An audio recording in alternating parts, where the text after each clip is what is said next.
Hello, everybody. This is Craig from the Pacific War Channel. This is Echoes of War. I'm joined here by my co-host Gaurav. How are you? Hey Greg, great to be on here and looking forward to our annual Christmas special episode. Yeah, it is actually. Since we did one last year, which was Christmas on Guadalcanal during the Pacific War. Today we're going to be doing And probably. also the small incident of the Americans and Germans in World War II during the Battle of the Bulge. Yeah, we did cover that little story as well. Yep. Today, obviously, we're doing the one that's the most well known. I'd say the World War One Christmas Truce.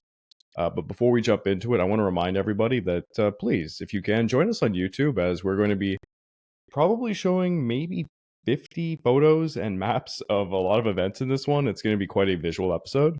So I implore you to check us out. We're trying to make this, kind of a more of a video documentary style series. And as well as please try to check out our YouTube membership or our Patreon account if you want to support us further. By joining either of these, you get access to the exclusive podcast series, early access to all the content we make, and voting rights for the subjects we'll tackle next. Stating all of that, I thought it'd be a good idea before we just jumped right into the Christmas truce of World War One to just talk about World War One, you know, and to start You mean the off, war to end all wars? yeah, the last war. We'll just put up a general map of what Europe kind of looked like at that point, just at the cusp of war. Yeah. So World War One, or as it was often called, the Great War, didn't start overnight. Can you please It also would say that it was also mentioned as the war to end all wars? Just saying. the war to end all wars, even though I I would say the world didn't stop being at war throughout the interwar period at all. It was actually insane. I just like the irony of the term. Yeah, of course. And I mean, even before World War One, people forget, there was the Russo-Turkish War. There was a ton of there were the Italian wars. There were Like so many the wars. the Balkan Wars.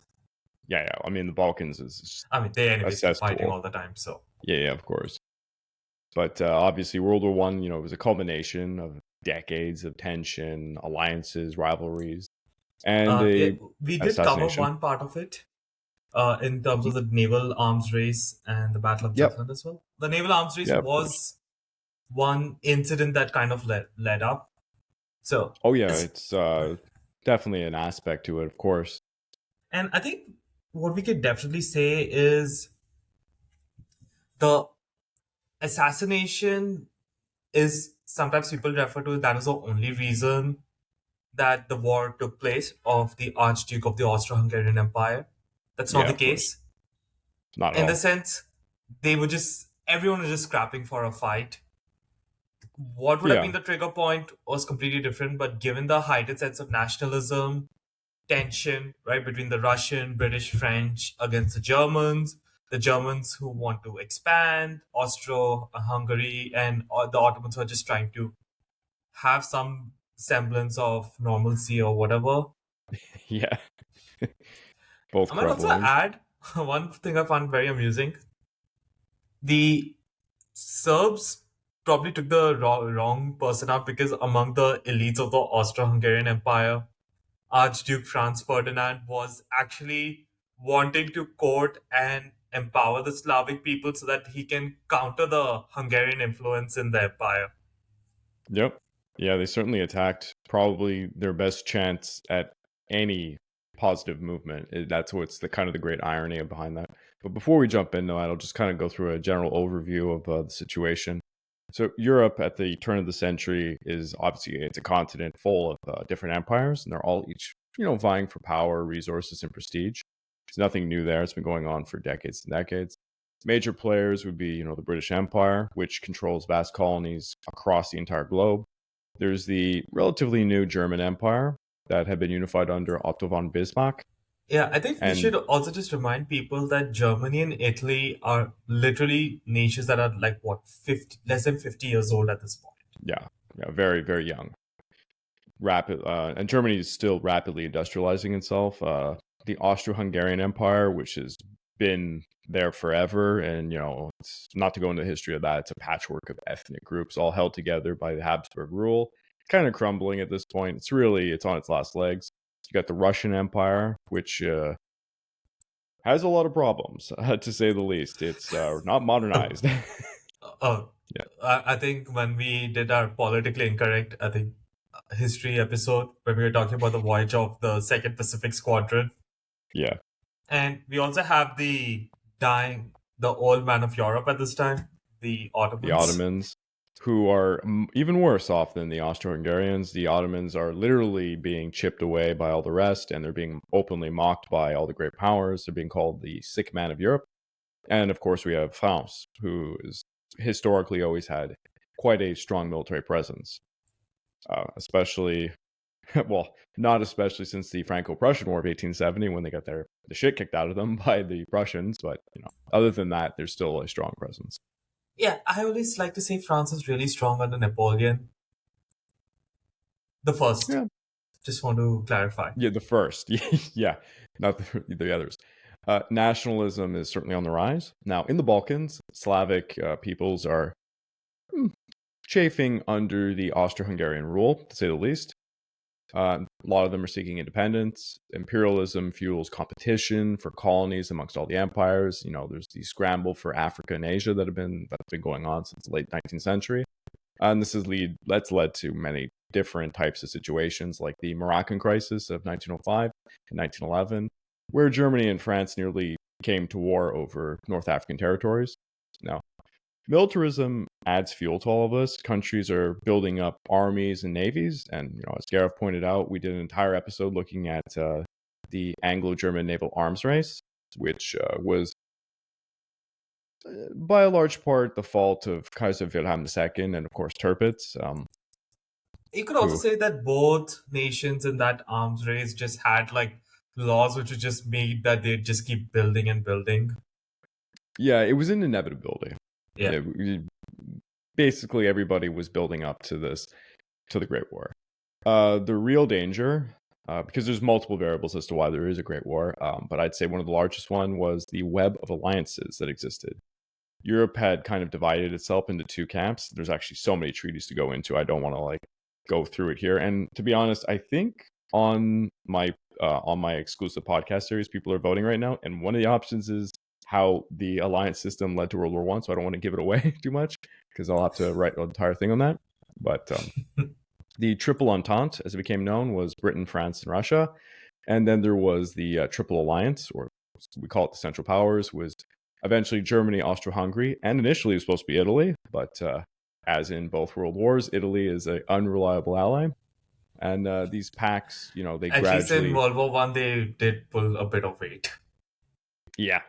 The idea of multiple treaties and alliances was to deter aggression. So, if a country was to go to war with this country, that country would have someone in their back pocket to back them up. So hopefully no war would occur. Kind of. Yeah, and I think one thing I just also want to mention, Britain has also made guarantees to certain nations, key among Yep. it Belgium. And Mm-hmm. as you just alluded to, these treaties have a lot of nuances into them. They are not hard binding agreements. For example, the Mm-hmm. Pact of Steel that was signed in the build up to World War II, that is actually a proper formal military alliance between Yes. Italy and Germany, which legally per se bound them both to offensive action if one went to war. Whereas here, for example, like the Central Powers Alliance, the Triple Alliance, right? Yes. It did not actually have any provisions that if one member goes to war, the others have to explicitly join. There, it's just more of handshake agreements that are there. That yeah, if you go to war, we're going to back you up, but they technically can just say no. And Yep. it's also true for the Triple Entente. Mm-hmm. So just wanted to call out that nuances are there because that does have a role in the way some of these countries will join the war. Yeah.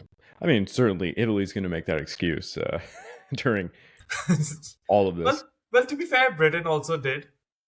Yep. Yeah. So I think the thing that people are all aware of, and I'll put up a painting of this. We have an event that kind of ignites what's already a powder keg. The spark came on June 28th, 1914 in Sarajevo, the capital of Bosnia-Herzegovina. a province that had been annexed by Austria-Hungary in 1908. Excuse me. Archduke Franz Ferdinand, heir to the Austro-Hungarian throne, and his wife Sophie are assassinated by Gavrilo Princip, a 19-year-old Bosnian Serb who, and I know people might be screaming at me, I'll just give like the traditional take on this, is he was affiliated with what was known as the Black Hand. There's a lot of debates on this, by the way. For lack of better words, it was a secret society seeking Slavic independence in Serbia. And as it was described to me by my Bosnian teacher once, there were guys brooding in cafes, just like plotting to, kill people, which is just regular, everyday going around in Serbia. So there's nothing unusual about this kind of behavior. The kind of amusing thing is the original plan of the assassination would have actually failed completely because I think they hit like what, a couple of Austrian soldiers and hurt them, but not the Duke and his wife. And the Duke insisted on going to meet those who were injured, and his driver took a wrong turn. Yep. It's a freak accident how it goes down. So to brutally summarize, there are multiple shooters, and there's we'll call it like a little parade going around. So Ferdinand is in his car, he's got his guards with him, and they're going on this route. There's an attempt to go after him. A grenade is thrown. It doesn't work, and some people are injured. They move along, and it seems like it's a complete bust. Now, the guy that we mentioned, this 19-year-old kid, Gavrilo, he's stationed somewhere. He's nowhere near where the Archduke Ferdinand is going to be. But as Gareth probably mentioned, because even his Black Hand were like, yeah, we just don't have any expectations from you. You're just probably like a reserve guy. Yeah, exactly. But like Gareth mentions, the Archduke, he decides to. I've heard two different stories. He wanted to issue a formal complaint at the police station, I guess you would call it, or like you said, he wanted to go to the wounded or something. What I've heard is he wanted to go and visit the wounded in the hospital. Yeah. So he changes his tour and he turns around, and what ends up happening is he literally just comes straight over to where Gavrilo is, and well, as you can see in this painting, Gavrilo takes his chance, he comes up and shoots. Yeah. And it's a complete freak accident. If he had not made the choice to turn his car around to where he was going, nothing would have happened. He would have just had a different trigger point for the war. The war was inevitable. The war was happening. The war was going to happen. The assassination was a shock, but it wasn't immediately clear that this was going to lead to war. Because, I mean, why would you suppose this? This is, I guess you call it a domestic issue for the Austro-Hungarians. Yeah, they would see it that way. And a lot of the initial treaties and demands by the Austrians, because, let's be honest, Vienna was pretty pissed off. Yeah. Even though the Archduke wasn't really liked by a lot of his, the key people of Vienna, it's still scandalous that, the Archduke and the heir to the empire was killed. Yeah, of course. And they put a lot of demands on Serbia. Like, you have to pay fines, you have to surrender, give a lot of concessions. And mind you, we can't get into the details of it just, for paucity of time. Serbia actually agreed to a lot of it, except for probably like a lot of oversight from the Austrians, which was a big point of contention. Yeah. But the Germans, who know that want to get their primary objective for expansion is to cripple the Russian Empire more than anyone else, because they see the Russians as the biggest threat, and they know the Russians are in a bad situation right now overall, as we will get to later. So the sooner you have the war, the better, and they know Russia would come to Serbia's aid. So they kind of nudge the Austrians into making the point of complete oversight by the Austrians as a non-negotiable point in the treaty, in the demands proposed, which they know Serbia is going to reject, which means war. Yeah. For lack of better words, the Russian Empire is so not modernized that they take out an enormous loan with it's France who mostly puts up this money. And it's going to take a long time to modernize the military, to fully industrialize the empire, for example. And the Germans, like Gareth was alluding to, are completely aware of this. And it's actually identical to the situation World War II, where Hitler is looking at the Soviet Union and he realizes come 1942, the Soviet Union is going to probably be so powerful they will not crush Germany, but it would be impossible to contest them, really, in the I'll tell East. you this. This is just how bad the Russians were at this time of the war. The practice of buying commissions was a long established practice in the militaries of Europe in the 16 to 1800, like early 1800s, you could say. If you were a prominent nobleman or rich enough to just buy a commission, you would be granted the rank of major, captain, whatever in the Yeah, army. Though generally senior command was, while still with the higher nobility, you needed a good amount of service also to actually be given that. But mid-level officers, you could still buy it. And this was still the case with the Russians. And even for, I think I read, at least to the ranks of major general and such, you could literally just buy a commission, not go through any academy. probably. And then you look at what Moltke's Prussian army, right, which is the foundation of the German Empire, where every officer has to go through officer training academies. It's a big difference. Oh, yeah. So, as you said, it's a shock to the world, the assassination, and the Austro-Hungarians give a ultimatum to the Serbs, which is a ridiculous list of demands. And the Serbs, as you mentioned, they meet almost every single demand except for a critical one because it was simply ridiculous. But within the background, Germany has basically given the Austro-Hungarians a blank check of support, saying that they're right and ready to go to war, and they're particularly ready to go to war with Russia, because everyone knows that Russia has to back the Serbs. And on July the 28th, the Austro-Hungarians, their ultimatum runs out, so they declare war officially on Serbia. Russia, as Serbia's protector, and obviously a fellow Slavic nation, they begin mobilizing, and actually it's half mobilization of their military. Germany now feels that they're being threatened because they realize that the French will probably get involved and they might be facing a two-front war. But they So have actually prepared for it. They're they're completely prepared for this, yes. They demand Russia stops its mobilization. Russia isn't. So Germany declares war on Russia on August the 1st, 1914, which takes everybody by surprise. I think let's just maybe talk about, while I got this image up, it is Austria has declared war on Serbia. Russia declares war on Austria. So Germany has now declared war on Russia. And they know that France is going to be joining the war this soon. So what we have here is the Germans have prepared. One sec, I have a better map of it. Sure, fair enough.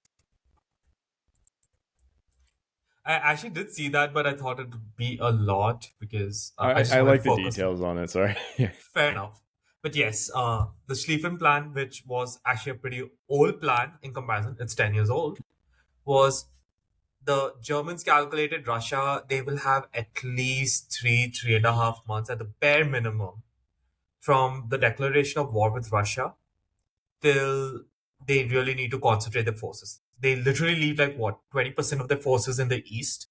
80% of the German armies actually move to the French and Belgian frontiers because the Schlieffen plan is they're going to march through Belgium because they don't give a damn about neutrality and encircle the French armies around Paris and, just get the French into submission because that's pretty much what happened in the Franco-Prussian War. Just that they have a more northerly approach, you could call it, in comparison to what it was in the previous one. We'll just mention that the reason why they're doing such an outlandish thing is because the defenses in the on the border of France, so on the more southern part of this map, it would take far too long to go through it, and it would be a stalemate. It's speed. Yeah, but they're also aware. They're also aware that Britain has this pact with Belgium that would require them to come to their defense. But Germany doesn't believe that Britain is willing to actually go to war over this issue, so they're gambling to just go through Belgium. Which actually it's a fair thing because if I'm not mistaken, Britain only declares war in August or early August 1914. So it was a fair thing, but it was only after we started seeing the invasion of Belgium by the German armies. Yeah. And this is the era also of industrialized warfare. The Germans have already have a lot of experience in mobilization using trains to quickly summon their armies and move them to the starting points. France also has Yeah. a pretty good mobilization rate because at least they've improved on that from the Franco-Prussian War. I'll give them that. Hmm. And both sides are now like, I think they have at least six armies ready for battle. With, Germany at least having six armies, five of them are going to be involved in the battles with France, while one will stay back in Belgium.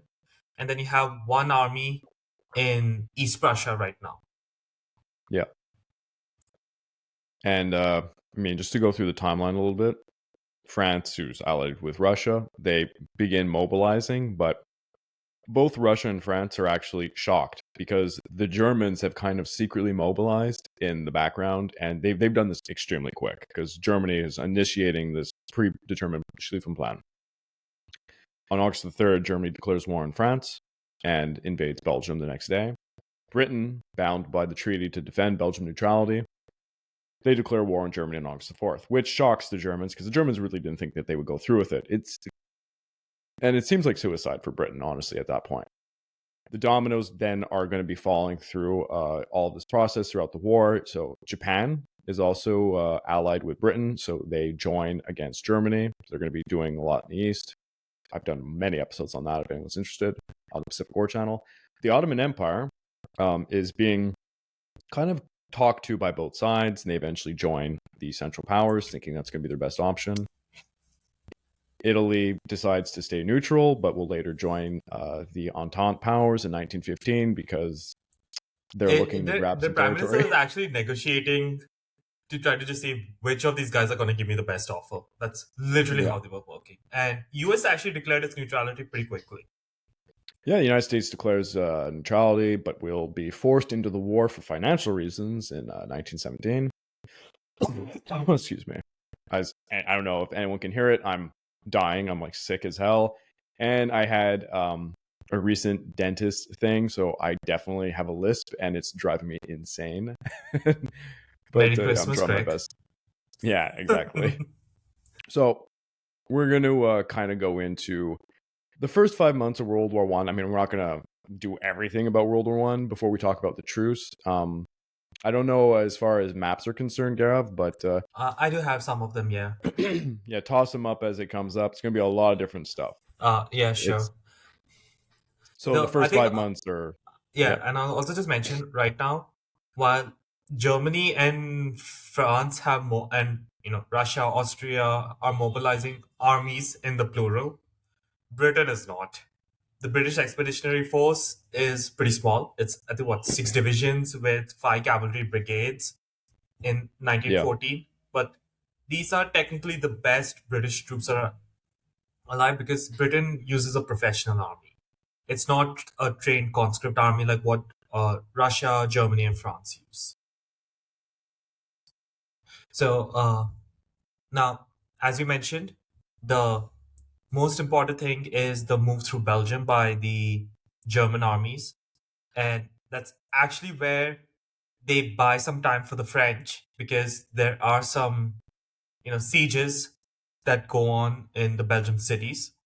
yeah. One, the most famous being the city, like, because a lot of the cities are defended by fortresses. So the city Very has its strong own, fortresses. yeah. Like this was how we saw Verdun, Strasbourg in the Franco-Prussian War. Yeah, yeah, And each city, you can just imagine, is the central nexus of defense with many outlying forts with heavy guns already in place. And the only way to beat it is with heavy siege artillery. And one of these famous famous sieges at this early part of the war was the siege of Liège. hmm Uh, just give me a second. I'm just, this is what I always hate, right? The the many. 50 tabs open. Yeah. So the fortress of Liège was actually a pretty tough one for them to crack. So this was just a very famous paint poster that was circulated, which shows the Germans executing Belgian civilians, Oh which yeah.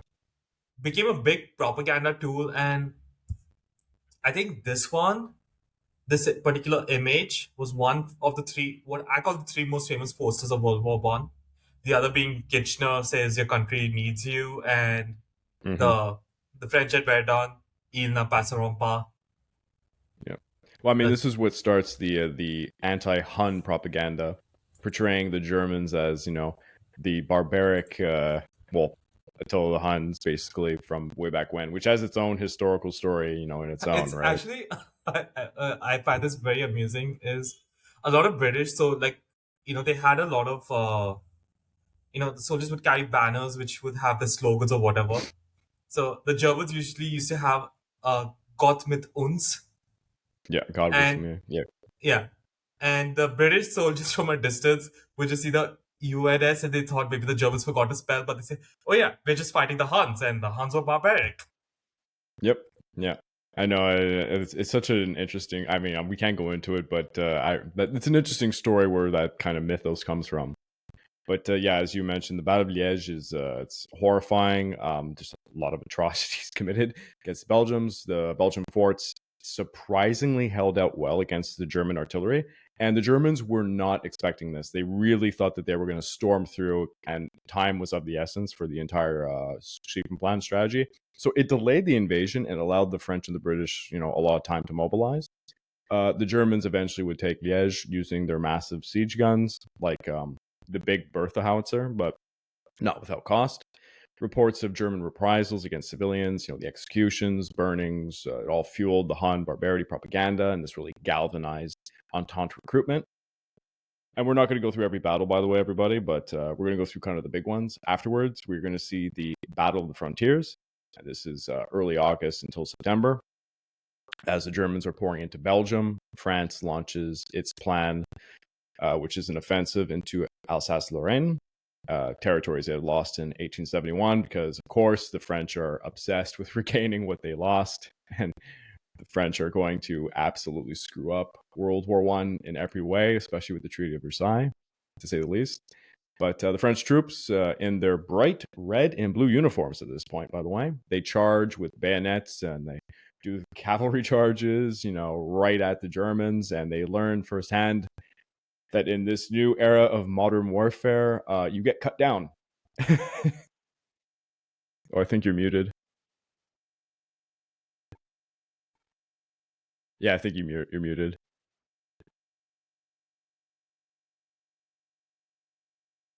Garov, I think you're muted.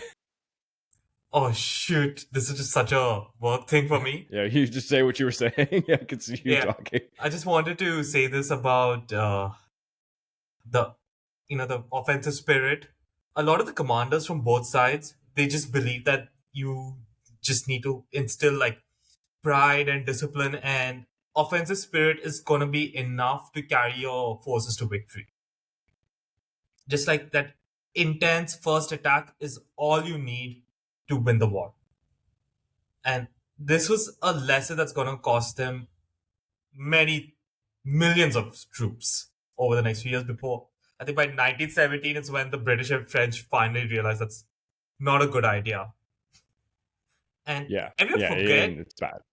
and everyone forgot the lessons of the Russo-Japanese War, Greg. You covered that in your channel so well about the use Yeah, of the machine guns. no one took it seriously enough. And something that's actually funny is the Russians are so backwards that they don't even employ the lessons they learned on the Eastern Front properly. Although the And Eastern Front in many ways is different. It's not trench warfare, but yeah. the funny thing is, two of the commanders who would like be beaten at Tannenberg and the Masurian Lakes were commanders of the Russian armies in the Russo-Japanese War and lost Exact for the same. same reasons. Yeah, I Samsonov think and Kuropatkin, Kuropatkin and Samsonov. Yeah, Samsonov, and they, like especially Samsonov. We can't go into it, but total catastrophe. The Eastern Front. We'll talk a True. little bit about it. Yeah. But And yeah, if I just get back to the Battle of the Frontiers, as you can see, the French have kind of concentrated their defenses on the the central region of France in the borders to Germany, which is their push into Germany from their defenses, which is Plan 17, as you mentioned. And the Germans have actually the 6th and 5th Army are the ones that are holding the line, while, as we can see here, the 1st to the 4th Armies are going to be swinging down from the north through Belgium and are to encircle Paris.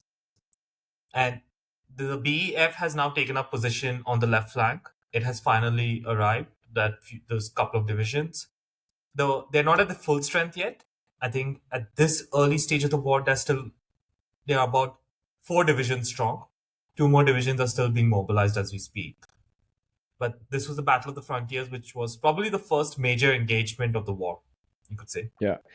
This encompasses like many battles. So you have the Battle of Mulhouse, Lorraine, Ardennes, and this results in like 300,000 French casualties within weeks. It's something the world has never seen. It is insane, the amount of death. The Germans, they counterattack, they push deeper and deeper into France.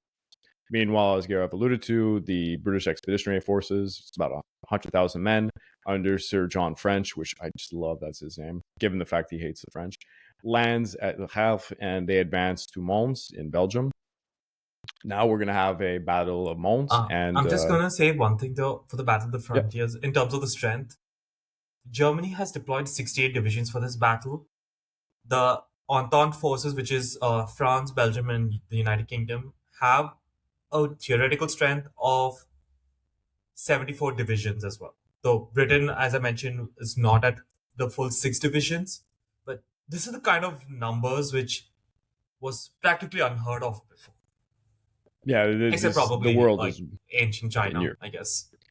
Yeah, well, yeah, I guess you could say. Yeah, so it's insane. It's really hard to describe that they're going to war in this new modern era, and they don't know what they're doing. Almost, it's it's completely alien to a lot of the troops and the commanders. Now, excuse me, we have a situation at the Battle of Mons that results in what we call the Great Retreat. Mm-hmm. In late August, the British, they're clashing with the German First Army at Mons. They're completely outnumbered, and the British do inflict heavy casualties with rapid fire upon the Germans. The Germans. Hey guys, this is Craig from the Pacific War Channel.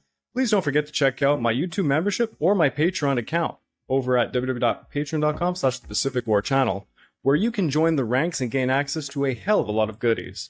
At the base minimum, you get access to the exclusive monthly podcast, early access to all of my content, voting rights for what subjects I will tackle next, and at higher tiers, I have much more goodies to come. So please click that link and check it out.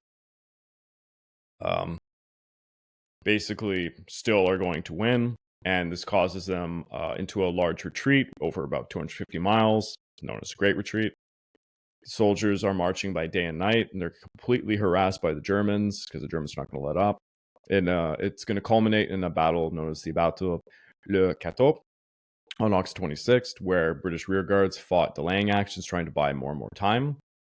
And then we come up to one of the most... I would just say one thing of the Great Retreat is it actually was such a worrying situation for the French, especially that Joffre authorized the creation of the 7th French Army, or 8th, I think, in Paris, which was just mostly like cab drivers and everything, getting mobilized to move. But it was a reinforcement army of conscripts. It was just like, bottom of the barrel scraping. But that's just how the desperation was. Yes, indeed. And we come up now to one of the most famous battles of World War I, the first of many to be at this location. It's the Battle of the Marne. Early September, German armies are now within 30 miles of Paris. General Joseph Joffre rallied the French forces, famously using Parisian taxis to rush all the men to the front. Over 600 taxis ferried about 6,000 troops. French General Gallieni, who was a military governor of Paris, commandeered the taxis, each carrying about 5 soldiers, and he made sure to keep the meters running. The government was paying all the fares. General von Kluck's First Army, this is a German general, had advanced so quickly that the supply lines became quite stretched. Joffre then ordered, and this is a quote, "Every man must be killed where he stands rather than retreat." The battle would involve 2 million men, 500,000 horses, and many new technologies like reconnaissance aircraft. This I is think this was the first completely out of battle, nowhere number. the first battle in Europe where each side deployed almost 1 million men. Yeah, it's insane. But I think it was slightly, the Germans' maximum was about 900, little over 900,000, while the French had a lot more forces. But if you just listen to the forces just deployed, we're literally talking about 5 French armies and the BEF as a whole. You could assume the BF is just one army since it's 6 divisions and 5 cavalry brigades now. Whereas the Germans have also arrived with 5 different armies, the 1st to the 5th armies. For the French, it's actually the 6th, 5th, 9th, 3rd, and 4th armies. Yeah, it's simply incredible. No one in Europe has seen anything like this. And it was a bloodbath, but they managed to stop the German advance, and this was as deep the Germans are going to get into French territory, despite the many, many attempts that they will try in 1916. The reason I say think they refer to it. Yeah. So I think they refer to it as the miracle at the Marne. Yeah, it's a miracle of the Marne. stopping of the Germans. Yeah. Because 1915, they don't make any attempt because they want to focus on the Russians. Yeah. But it was again a bloodbath. This has effectively made the Schlieffen plan a failure. Yeah. And we're not even getting into it. There's actually a famous German prince and commander who screwed up all of this, and that's kind of... The Germans really dropped the ball. There was something else that they could have done to probably take Paris, and they dropped the ball. But Crown Prince Wilhelm? Yes. And so now the Germans are digging in along the Ain River, and this is the introduction of trench warfare. It's the beginnings of it. Or rather, the more famous version of it. It's like the race to the sea, as they call it. Yeah, that's what we're coming up to. Just trying to get the map up. To give people, time periods. This is like September the 13th to the 28th of 1914. Just going to wait for the map to come up. Just one sec. I just need to double check which is the correct tab. Sorry about that. For World War I, this is like very complex, and it's making me realize when we start digging into World War I, we're going to have a very sophisticated system for maps. Yeah, especially since a lot of these maps are very detailed and localized. Oh, yeah. But what we're alluding to here is, of course, known as the race to the sea. It's also known as the Battle of the Ain. Both sides are trying to outflank each other in a northward fashion, leading to, quote-unquote, the race to the sea. Now, at the Ain, the Entente attacked the German positions on high ground, but barbed wire and machine guns make any advances completely suicidal. The trenches begin to deepen, and this is foreshadowing what's going to be the rest of the entire war, basically on the Western Front. All quiet on the Western Front. Yep. It's a pretty good movie, by the way. You mean the new one that I think it was on Netflix? The remake? Actually, it's like the 5th remake of it at this point. Yeah, it's excellent. Yeah, completely. I mean, it's a classic, that book. It's the book that really showcased what the war was actually like. It's pretty moving, to say the least. Yeah, it's like, this isn't about heroism. This was horrifying. It's the dehumanization, you could call it. Yeah, exactly. It's probably after this, we have another very famous set of battles, which is the battles of Ypres, which the many battle of Ypres. Yeah, it's going to be the climax of mobile phases. As they come to Flanders, the Germans are aiming to capture the Channel ports like Dunkirk and Calais. The British, the French, and the Belgians are trying to defend Ypres, and it's hell, just pure hell. To give you some quotes, British soldier Private Frank Richards recalled, "The ground was like a sponge, and the mud clung to our boots. The battle would see the last charge of French cavalry, who were wearing breastplates, because this is still a lot of people who are fighting in a 19th century fashion. And they're charging straight into machine guns, which was really romantic, I'm sure, to see these men just absolutely cut down. It would have been horrifying. There's fierce fighting at La Mac, seeing waves of young German soldiers, especially students. Many university volunteers just cut Yeah, down. this is the point if I'm showing here. It's at the northern part Yeah, of the salient. yeah. As they were killed, it was actually mythologized. It was actually known as the Kindermord, or the massacre of the innocents by the Germans.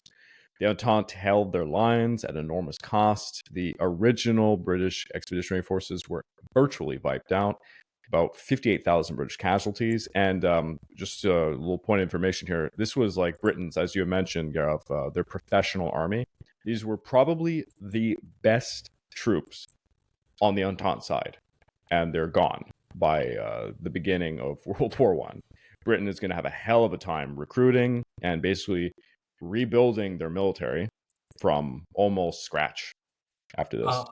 I actually call this battle, like, officially it's indecisive, but in terms of the manpower loss, it was a significant German victory. The Germans, Absolutely. I think they inflicted a 2-to-1 ratio in terms of the casualties. Yeah. And this village, Ypres, is in 1917 going to be the bloodbath, one of the two major bloodbaths for the British Army. Yep. One funny thing I'm just going to call out as a fact. Mhm. The British Expeditionary Force was not called the BEF until a bit later into the war. It was just called the Expeditionary Force. The B was added later because when the British Indian Army began to deploy divisions Yeah, of into course, Europe, that's when they just put the B. So, I don't know, I just found it a bit amusing. Yeah. By the end of November, the Western Front solidifies into about 400 miles of trenches. Soldiers are living in mud with rats and lice all over them. They're being shelled at a constant rate. Snipers are picking off anybody who lifts their head out of trenches, and a no man's land forms. And this is all the Western Front. I do want to mention a little bit about the Eastern Front and a bit about the rest of the world.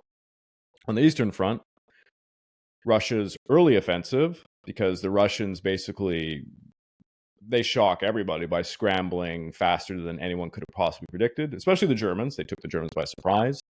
They lead this grand offensive, and it is a absolute catastrophe, an embarrassing catastrophe. I don't know if you have any maps for the Eastern Front, Gareth. Just bring it up.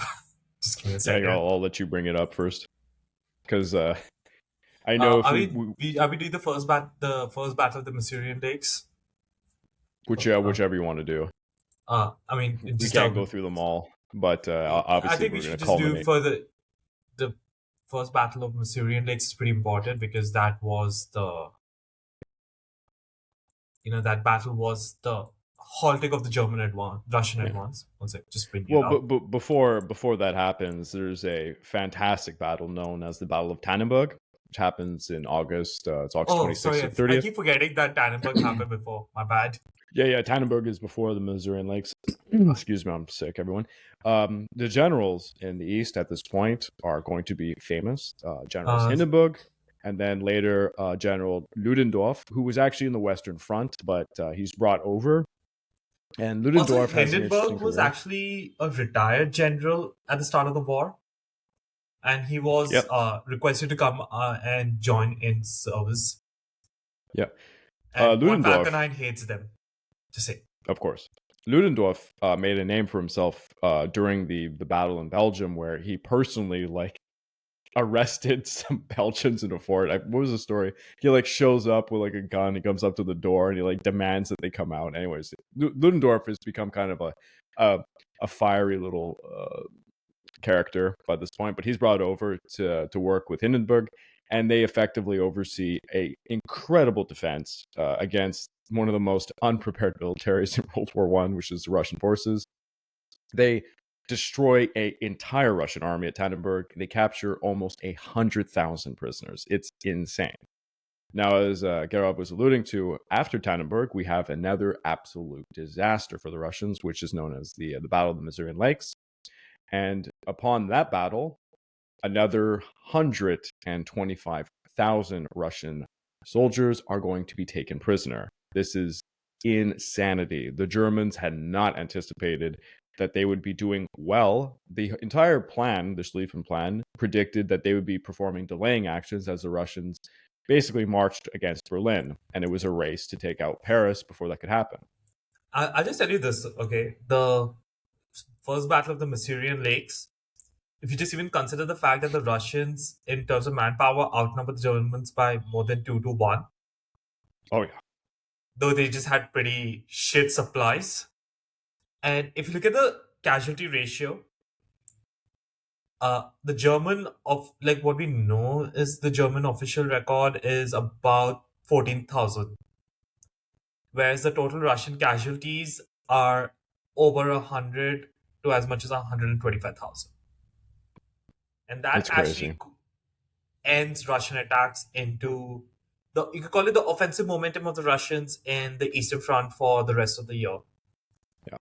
It is so bad that the Germans shockingly go on the offensive and they start invading the Russian Empire's territory, something that the Germans would have never foreseen. It really changes the plans across the board. Now, in other places, like in Serbia, the entire reason for this war, so to say, the Austrian invasions have been repelled twice. With heavy casualties, the Serbs actually proved very formidable.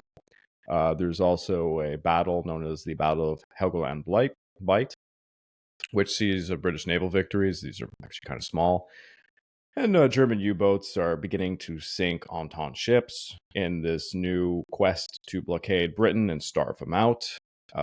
Germany is also beginning its unrestricted submarine warfare program. Within many of the colonies, especially in Asia, Japan goes to war with the Germans by attacking Qingdao, or as they would call it, Tsingtao, like the beer today.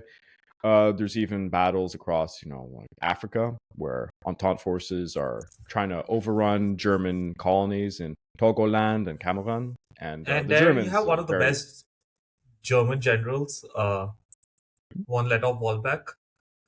Yep. The way he waged a guerrilla war, it's amazing. Yeah. Without any Very support. interesting. Yeah, very interesting. So we come to December And 1914, first year of the I war. think just the only thing I would just add is towards the end of the year, I believe the Russians did try to launch a winter invasion of the Ottomans from the Caucasus, which was, well, the weather really played havoc to say the least. Yeah. So, folks, just want to pull up as many pictures as I can. And if you have a chance, Gaurav, you can just, in the background of this, look for any pictures related to the Christmas truce and all that, because we're going to toss up as many as we can. But we're coming to December of 1914. Over 1.5 million men are dead or wounded. The war of movement is effectively over in the West. In the Eastern Front, it's never trench warfare. It's actually a war of movement the entire time. But anyways, they only seem to care about the Western Front. So a war of attrition has begun. Pope Benedict the 15th calls for a Christmas ceasefire, but the high commands all ignore this. But on the ground, something miraculous happens. And there's many ways of kind of explaining this. I'll try to do my best to be most historically One accurate. moment, I'm just bringing up an image. Sure. Sure.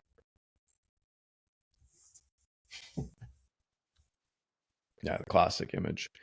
As the trenches are stabilized along the Western Front after the First Battle of Ypres, British and German infantry in adjacent lines develop sporadic patterns of non-aggressive behavior that's later described as live and let live as a system. It's actually, it was Local, very common for both of them is in the aftermath of an assault, when the soldiers would then be going into no man's land to just recover the dead and wounded to either yeah, treat them or bury them. The other side tended not to fire on that at that time. yes, I remember this. I think when one of the major British assaults, I think it might have been around the time of the first Battle of the Ypres.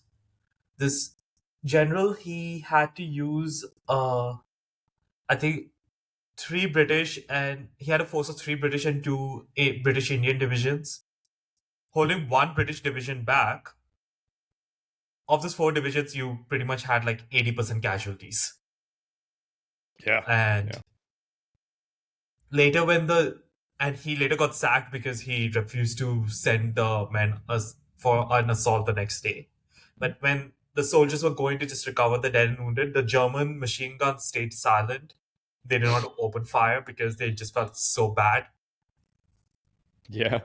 I mean, so as you're alluding to, it's kind of these local tacit agreements that emerge to withhold fire. And it's during things like, meals, latrine visits, relief shifts, in order to avert unnecessary casualties in relatively quiet sectors where intense combat has subsided. Diaries and letters from units such as the British Expeditionary Forces in the Ypres salient recount instances of reduced hostilities, with troops refraining from sniping at visible enemies and recognizing the futility of reciprocal aggression in these static positions. Basically, for lack of better words, everyone realizes what a shit It's a situation it shit is, show. and there's no reason to make it worse because it doesn't do anything in the grand scheme of operations. Like, you're not going to win the war by just sniping at people. And I think a lot of the marketing that was done by all these countries was the war would be over by Christmas 1914. That Yeah, that was was what everyone was being told. So they thought that okay, they can go home, and it was true. The war was over before Christmas 1918, Yeah. and The Germ. Yeah. I think that's where I think there was this movie right about the Christmas truce. I saw a clip of it on YouTube, and there is like when a German soldier crosses over the trench in that video. I just say we know that we're not going to be fighting on we will be continuing the fight, so but maybe for Christmas Day let's hold off. I Yeah. don't recall Pretty the much. movie from where I saw it, but it was a pretty good one. Germans would issue warnings of impending artillery attacks to neighboring British lines, as both sides wanted to pause fire to recover, the wounded and not have interference during that. Tendencies remain sporadic and localized, so it's just not everywhere is the same. Um, Often initiated unilaterally and discouraged by vigilant officers to maintain discipline and forestall escalation.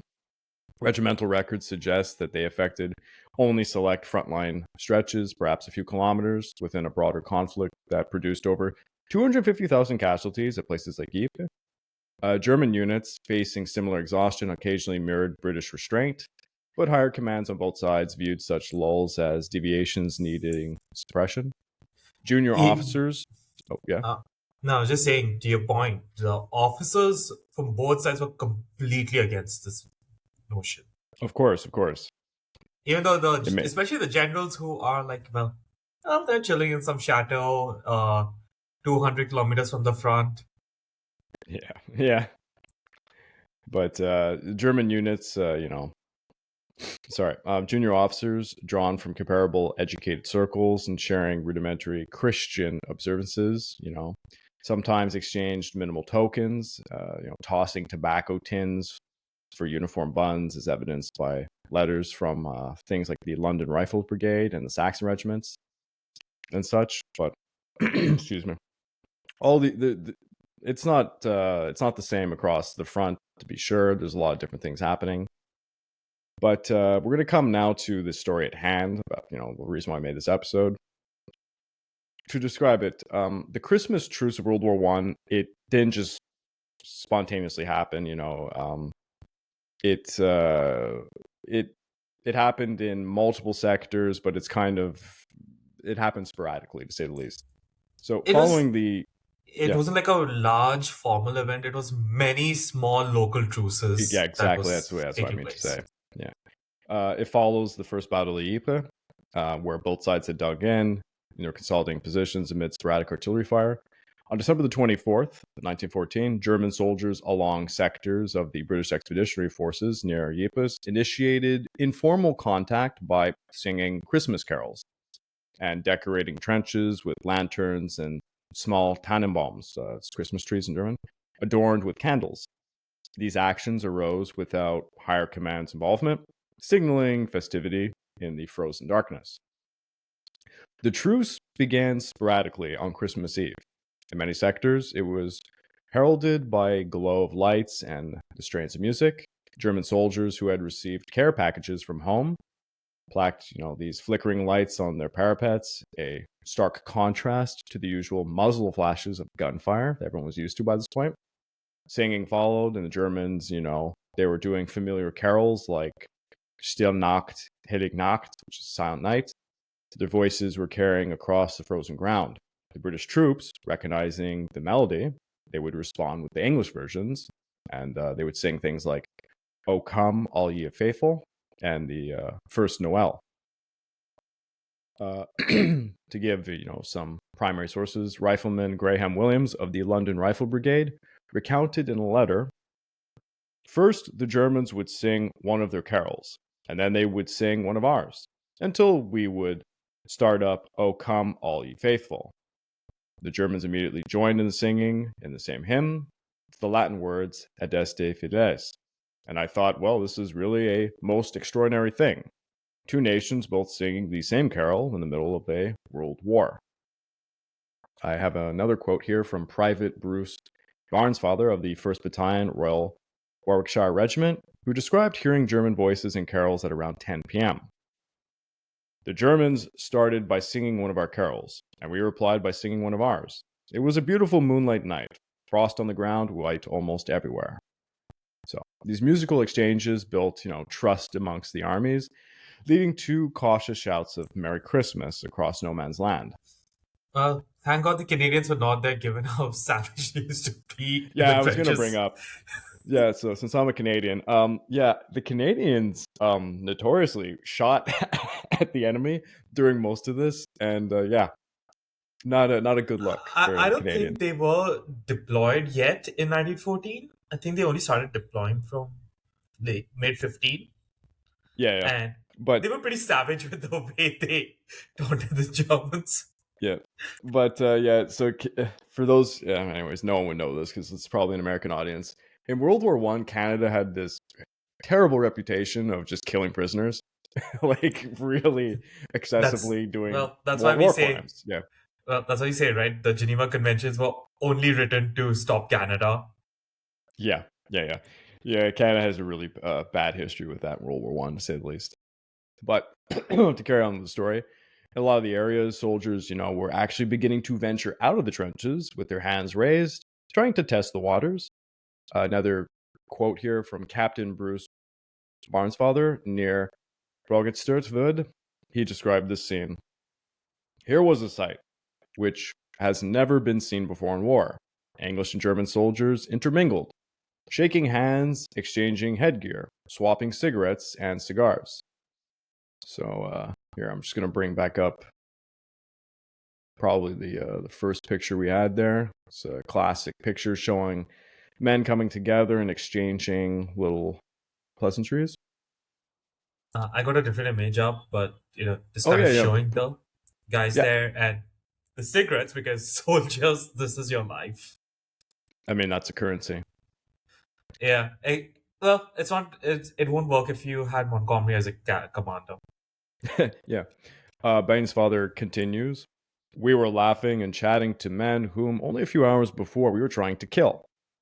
Similar scenes are unfolding everywhere. Private Frank Sumpta of the London Rifle Brigade wrote home this. On Christmas morning, a German shouted, "Happy Christmas, English."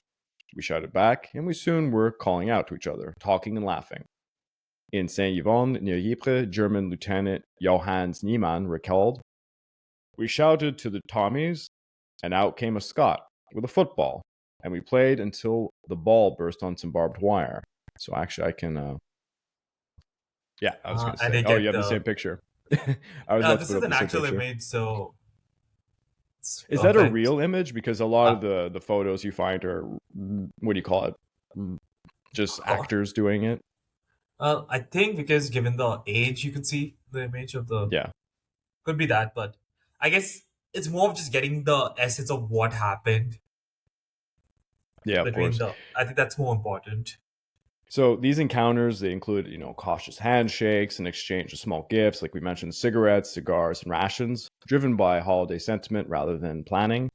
They did not extend beyond specific regiments or limited frontage, and they did not disrupt the broader 30-mile British sector or the wider Western Front, for that matter.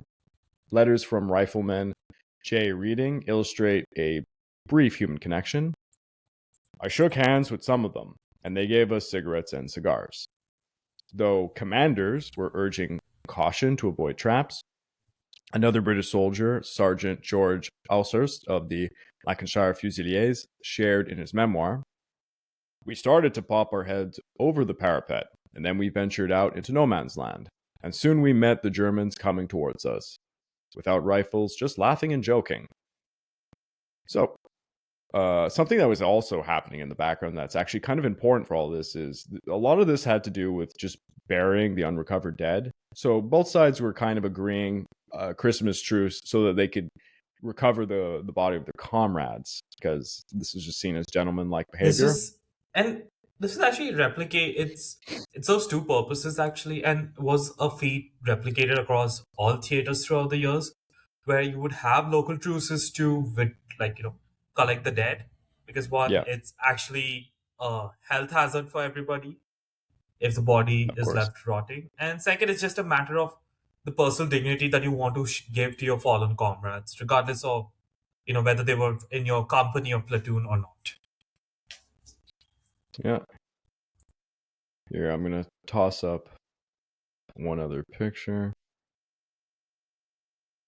Here, I got this picture, which shows some of the barbed wire in the background, by the way. On December the 25th, interactions intensified in several sectors, with troops venturing into no man's land for extended fraternization. Once trust was established, soldiers met openly in the desolate wastelands, within shell craters, amongst tangled wire and frozen corpses. Handshakes replaced rifle shots, language barriers were overcome with gestures, broken English, and shattered phrases. Many Germans actually spoke English, so they were able to speak to the other side. And this is actually because a lot of Germans at this time, especially these young men, had worked in Britain, as like waiters and laborers. That's where they would pick up a lot of English. Gift exchanges symbolized, the festivities. British troops offered tins of plum pudding, bully beef, and cigarettes. Germans reciprocated with sausages, cigars, and schnapps, even newspapers. Buttons from uniforms, cap badges, and helmets were swapped as souvenirs. And I mean, if I was a British soldier, I would be really happy to get one of those Kaiser helms. Those things were awesome at the beginning of the war. I don't know I if you do have a admit picture of those helmets. Yeah, they here. look like the coolest helms. Yeah, which are eventually going to be replaced with the Stahl helms by the end of World War One. But yeah, those helmets are awesome. Well, to be fair, you were running low on materials, and a lot of the helmets would take on a design aspect of Yeah, protecting from shrapnel to the head. of course. Just I got another quote here from Bob Harradine of the Norfolk Regiment. He received a photograph of a German soldier's family, which he kept for decades. It's interesting. Lieutenant Edward House of the Scots Guards described a festive time for himself. We fixed up a table with biscuits and beef, and a German officer cut the cake with his sword, and we had provided. Private Ernie Williams of the Cheshire Regiment recalled, the Germans came out of their trenches, and we went to meet them. They gave us cigars and cigarettes, and we gave them bully beef and jam. Bully beef would have been disgusting to eat, by the way. I don't know why these Germans would want that, but well, considering the hunger shortages that would come, I don't think they are yeah, going to. Beggars can't be choosers, right? When you're in that yeah. situation. They're not facing it yet, but there's going to be something called the Turnip War in Germany later on, and it's going to be rough for them with the rationing system. One of the truce's most humane acts was the joint burial of the dead, as we had alluded to. Bodies that had lain exposed for weeks were finally interned, and in some sectors, chaplains from both sides conducted services. Private Sumter noted, we buried our dead together, and a German officer read a prayer. Lieutenant Malcolm Kennedy recalled a German soldier lamenting, we don't want this war. It's our government's. The moments, underscored a shared sense of grief, transcending national enmities. One Corporal John Ferguson of the Seaforth Highlanders would write in a letter, we shook hands, we wished each other a Merry Christmas, and we were soon conversing as if we had known each other for years. We were in front of their wire entanglements, and we were surrounded by acquaintances. It's I guess we can definitely understand how they are, right? They are the frontline grunts. They are the ones doing the Yeah. fighting, but the generals, well, they probably would have gone home to England or their villas, getting nice hot oil massages and everything. Oh yeah, it's quite a different experience. Reports describe joint burials, exchanges of food and tobacco, and the distribution of souvenirs, such as caps and badges and such. Photographs taken by soldiers document all of these meetings, as we're showing right now. Impromptu football matches, and I'm going to put up a photo. I think this one is actors because it looks too clean, but it gives the idea. So Yeah, it's just because of the helmets, it's a bit.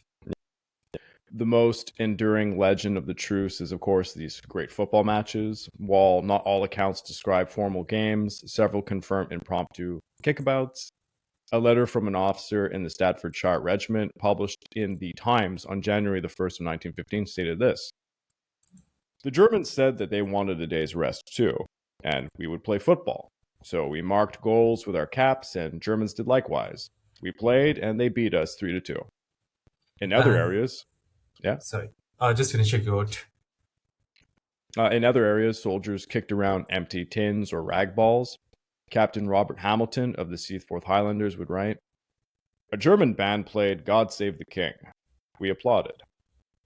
Private Marmaduke Walkington of the London Rifle Brigade added, "We had a football match with the Saxons, who would beat us 3-2, after which they were relieved by the Prussians, who were very arrogant." It's kind of funny to mention that. Uh, Uh, I'm guessing Hitler would definitely agree, given how much he hated the Wehrmacht Prussian aristocracy. I mean, I'm sorry, but who built that damn army? It was the Prussians. Like, the Just saying, Prussians are the but backbone. But yeah, true. of course, the arrogant ones. Yeah. The the exchanges ended. I was gonna say, like, these localized activities affect an estimated, and it's hard to estimate any numbers here, like 100,000 soldiers from the North Sea to the Belgian-French border. Though across multiple areas, people are still sniping, artillery is resuming, there's still a battle going on, so it's really at sporadic places.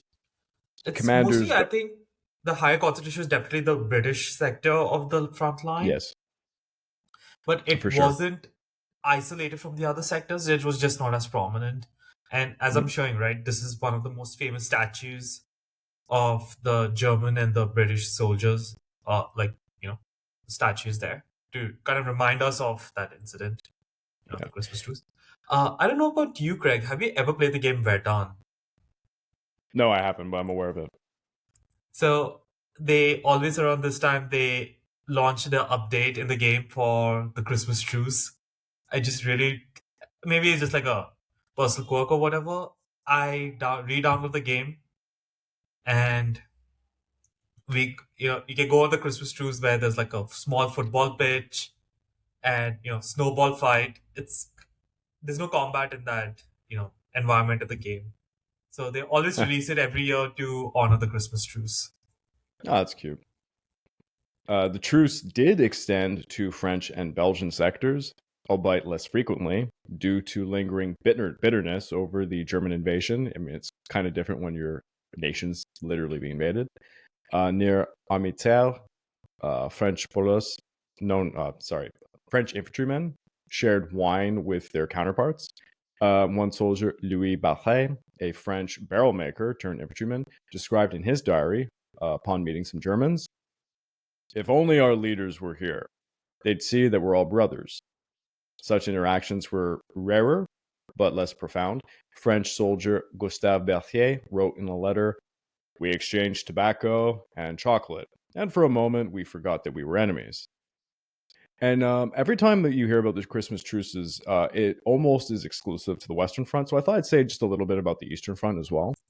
Mhm. On the Eastern Front, isolated fraternization occurred between German, Austro-Hungarian, and Russian troops in late 1914, but it remained on a smaller scale compared to that of the Western Front.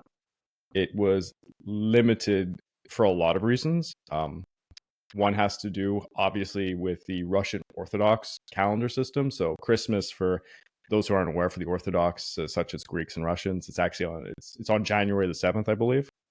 So they're on the Gregorian calendar system, whereas the Germans are on Oh yeah, that the was Julian apparently calendar why system. the Russians took so long to come to the General Max aid in the war against Napoleon. Yeah, there you go. So it's a bit more awkward for them. Also, they're not in trench warfare. They're in a mobile warfare because their war stretches over thousands of kilometers. So Oh, it's a completely different scene. you could say the Western Front was more concentrated in terms of Yeah, manpower.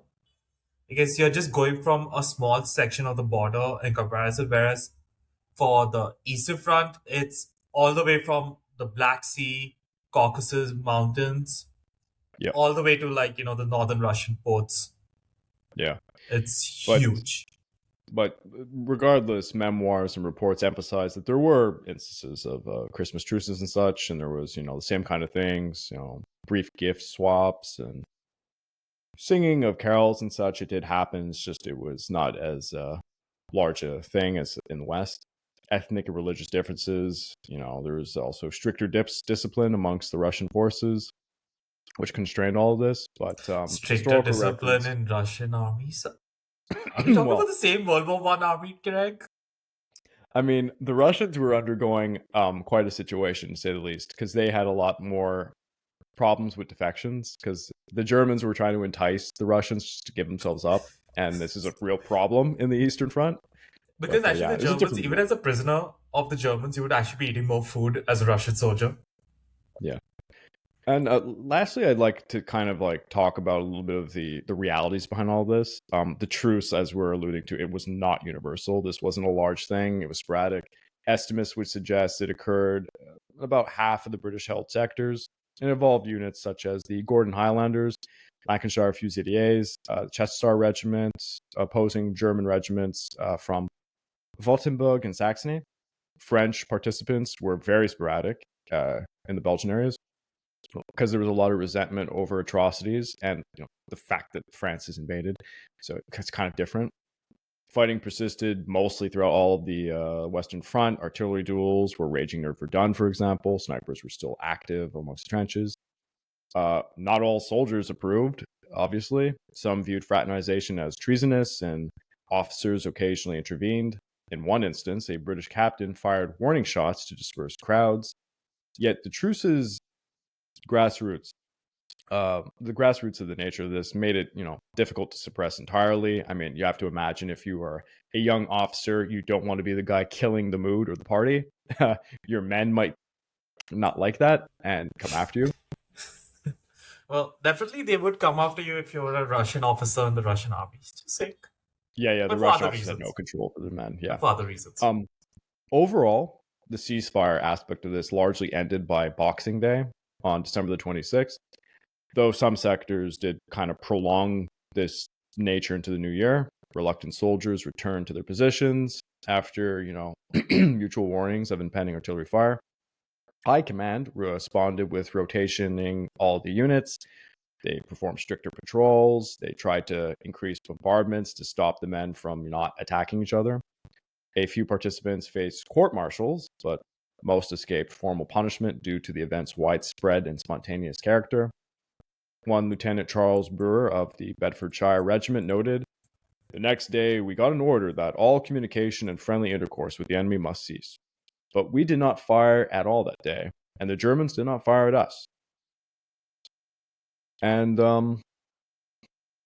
I would say, what can we finish off with?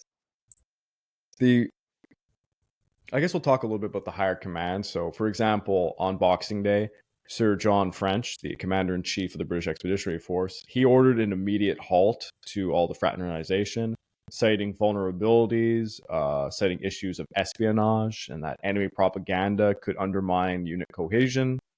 French stated that he issued immediate orders to prevent any reoccurrence of such conduct and emphasized holding subordinate commanders accountable for lapses in enforcement. And these measures would reflect tacit imperatives in the trench stalemate system, where informal ceasefires risked creating, passive live and let live postures, which was incompatible with, the war.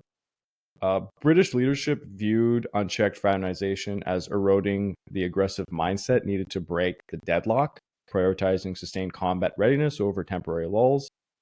For the Germans, their German high command issued parallel prohibitions with, a general army order on December the 29th, explicitly forbidding any approach to the enemy lines to avert similar moral dilution. Crown Prince Leprecht of Bavaria, commander of the Sixth Army, where a lot of truces occurred, enforced bans on interactions and threatened transfers of non-compliant units to maintain operational vigilance. While isolated disciplinary actions did follow, such reprimands for participating officers, there was not too many court martials that occurred because I think everyone kind of understood the situation. But I think the commanders also knew if they did at least like spontaneously, maybe for this year, reacted harshly, it yeah, would probably destroy the morale way more of their armies, and they were not completely devoid of sense. But that's why they would make stricter enforcement and policies and procedures that prohibited such fraternization. I'm pretty sure I think soldiers were still allowed to make those truces, but only for the sole objective of recovering the the dead, dead yeah, yeah, or exactly. their wounded. To kind of enforce, the compliance, they basically took up new measures like directing artillery barrages or small arms fire to interrupt potential gathering locations to ensure that there's no opportunities for repetition to occur. Official communications portrayed the truce as isolated irregularities not to be emulated again, reinforcing, a system of control and just trying to keep the war going, basically.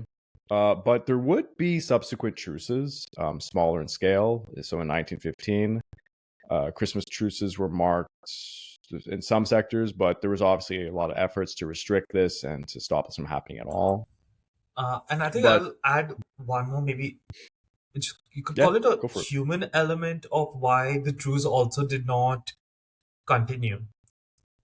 Despite the horrendous losses seen so far in 1914, the war was still in its infancy. Yeah, So soldiers are not as, you could say, they're not as mentally frayed yet as they would be by, say, December 1915. And by then, they true. would have also seen more of their comrades, their friends, maybe even some family members being killed, like artillery, sickness, combat, whatever. And it's just the natural human nature that tend to just build up that resentment. Yeah, So I think that's also one aspect on why the truce did not get like that widespread. I won't call it was relatively widespread, 100,000 plus participants as it saw in 1914. But I still yeah, consider it one of the most beautiful moments in of World War One. definitely. I'll just finish off by mentioning a little bit about the next years. There were instances of truces. So, in 1915, British troops of the Royal Welsh Fusiliers opposing some German forces. They exchanged greetings on Christmas and small gifts across no man's land, echoing limited elements of what happened in 1914. But it was very brief as the officers tried to stop it from occurring at all. And the occurrences were only in very small groups. Beyond the Western Front, no comparable Christmas truces emerged in theaters such as Gallipoli, where Anzac forces, as well as British and such, and French, were facing the Ottomans. It was the same type of theater, to say the least. There was no holiday ceasefires. Eastern Front saw no repetition of 1914's truces, as the hostilities simply persisted. Overall participation in 1915 for truces was very minimal. It was estimated less than 100,000 soldiers would have done anything like this. In 1916, major offensives rendered even localized Christmas truces completely absent, as such horrible things as the Battle of Verdun had occurred, which inflicted maybe, what was it, like 700,000 casualties. Battle of the Somme, the And Somme a offensive. red zone that is still not habitable in France. Yeah. Somme saw like 1 million casualties. I mean, people had just, like Gareth was alluding to, seeing their friends and family being just butchered in front of them, made for not wanting to And do these I think truces. by 1916, all the major powers of the Western Front, they are pretty much in their reserve conscript armies. Their professional Yeah. army is long dead. But I guess I'll just leave one other note here that people never put together. By the end of World War One, on the Western Front for the French forces and the Germans, it's not as a result of the truce per se, but it has something to do with this. French soldiers basically start to refuse to fight because they become disillusioned with their government. Actually, many are becoming communists. There's a communist element to this, but it's kind of the same situation where Germans and French soldiers, they just put down their arms and they start fraternizing and basically asking why they're continuing this fight. And this is like 1917, Well, to be fair, 1918 time. the French soldiers, however, compared to the Russians, they did believe that if they voiced their opinions properly to the army and the government, they know it would be listened to and adhered to. And Yeah. in great credit to Philip Pétain, he did implement a lot of good policies for the soldiers. Because unlike the Russians, which completely collapsed in 1917, Yeah. the French armies just refused to attack. But if Yes. they were on the receiving end of an attack, they would fight as tenaciously as they did in defense. Mhm. Well, I think stating all of that, we've covered as much as we can here. And just like before we let the audience go again, it's a holiday time. If you have a chance and you're looking for a last minute gift, perhaps toss over a YouTube membership or a Patreon membership over at www.patreon.com/Pacific War Channel to a history-loving family member or friend. By joining either of these, you get access to the exclusive podcast series, early access to all the content I make, and voting rights for the subjects I will tackle next. Gaurav, thank you for joining me on this one. We started this 5 a.m. my time. I don't know if it looks like it, but this has been a jarring morning for myself. Well, to be fair, that But was your suggestion. I wanted to get this out before Christmas because I was just scrambling with our schedules to make this happen, and I'm glad we were able to do this. So, everybody, happy holidays, Merry Christmas, and such, and until next time.